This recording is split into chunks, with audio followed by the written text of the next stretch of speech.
Lauren Boebert appears to be freaking out a little bit because she now has a very strong and very popular state senator on the Republican side who is now challenging her for her seat in Congress in this year's primary battle.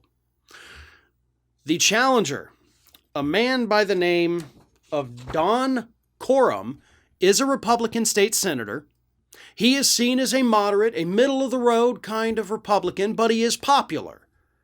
And he has decided that he is sick and tired of all the weird shenanigans of Lauren Boebert, of all the performance theater that she is putting out there, and he wants his district to once again be respected as a strong conservative voice in Congress. Here's what they say, or what he says. I've had people reach out to me that think, as I do, that the extreme left and the extreme right are getting notoriety and their voice isn't being heard. I don't need notoriety.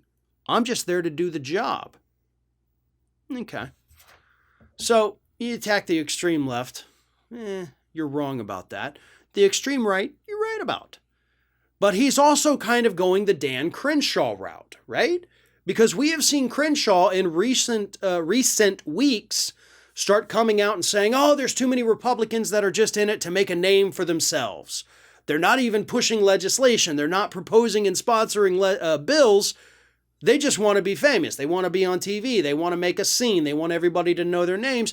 And so Corham here is doing the same thing, accusing Bobert of this.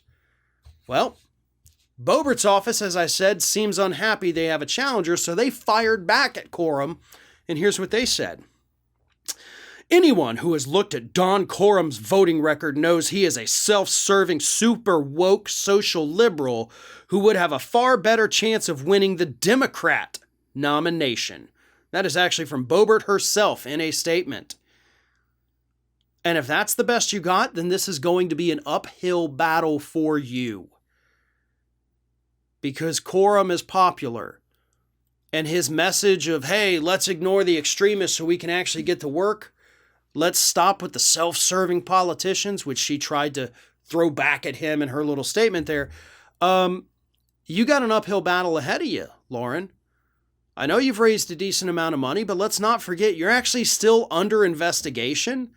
And if you think that a Republican primary challenger is not going to use that against you, then you are sorely mistaken.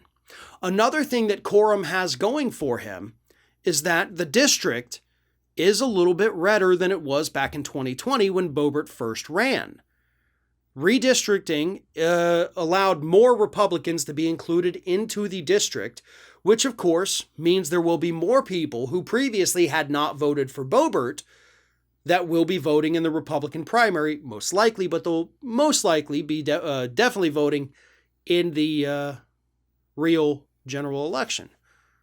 So, more Republicans, depending on how far right they are, could be a bad thing for Lauren Boebert. And of course, let's not forget that people registered independent in this district can also go to the polls during the primary. They get to vote in this. All of that bodes not very well for Lauren Boebert. I would love nothing more than to see her lose office before her term is even up because she loses her primary. That is what I want to see. So if you are a Republican in Lauren Boebert's district in Colorado, if you are sick and tired of being the laughingstock of the country, you know what to do. I'm not endorsing Don Coram here, but I am saying you've got a good chance to get Bobert out of office. And if I were you, I wouldn't let that opportunity pass me by.